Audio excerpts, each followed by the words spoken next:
तरफ से हम उम्मीदवार बने हैं। इसके लिए हम अपनी पार्टी को, पूरे इंडिया गठबंधन को धन्यवाद करते हैं। और नालंदा का जो सीट इस बार है, समझिए कि वहाँ पे केवल संदीप सौरभ चुनाव नहीं लड़ रहा है, बल्कि नालंदा की वो जनता जो नीतीश कुमार के सिद्धांत विहीन राजनीति से त्रस्त हैं, नाराज़ हैं, दुखी हैं, वो सब लोग चुनाव लड़ रहे हैं। जिन शिक्षकों के खिलाफ नीतीश कुमार की सरकार लगातार साजिश कर रही है, उनको उत्पीड़ित कर रही है, वो तमाम शिक्षक चुनाव लड़ रहे हैं।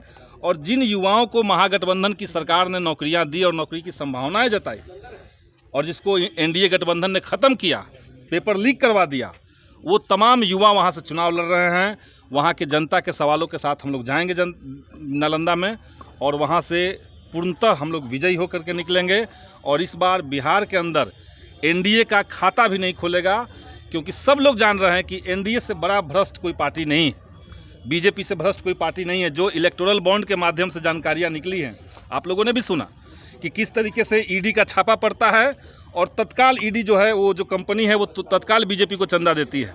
तो इस तरह की पार्टी जो जनता के पैसे को लूट रही है, यहाँ तक कि विदेश के पैसे भी लिए गए इलेक्टोरल बॉन्ड के माध्यम से, उनको सबक सिखाया जाएगा। और इस बार देश में बीजेपी का पत्ता साफ हो जाएगा।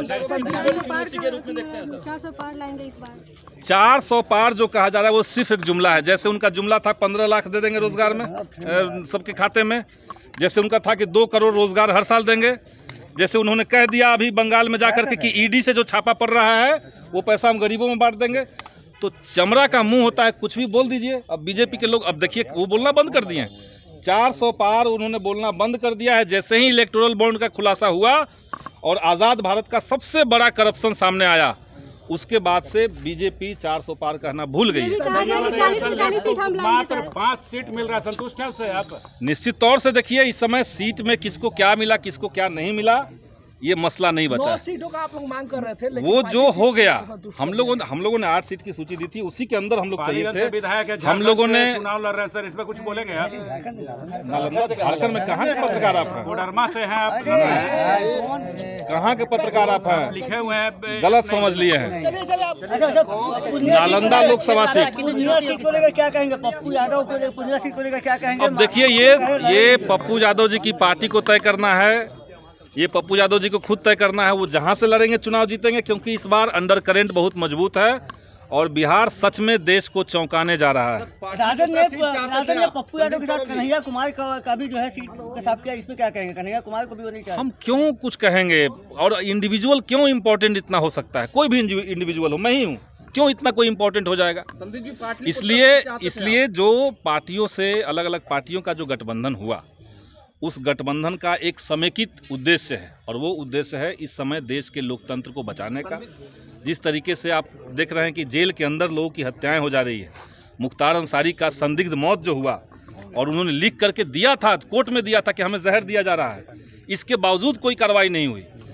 अतीक अहमद का हमने इससे पहले देखा था, कैसे पुलिस के सामने गुंडों ने गोली मार दी।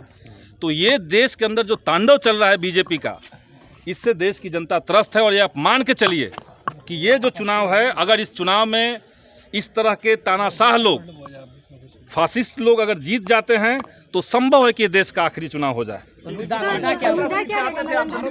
मुद्दा वहां का रहेगा जो जनता के मुद्दे हैं, उसी मुद्दे पे हम लोग रहेंगे। जनता के जो सवाल है, किसानों का सवाल है, उनको कह दिया गया कि 2022 तक आमदनी डबल हो जाएगी, खाद का दाम बढ़ा दिया गया, सिंचाई का उपाय नहीं है, बीज का दाम बढ़ा दिया गया। तो किसानों का सवाल है, मजदूरों का सवाल है, युवाओं का सवाल है, ये सब सवाल पे हम लोग रहेंगे। बहुत बहुत धन्यवाद।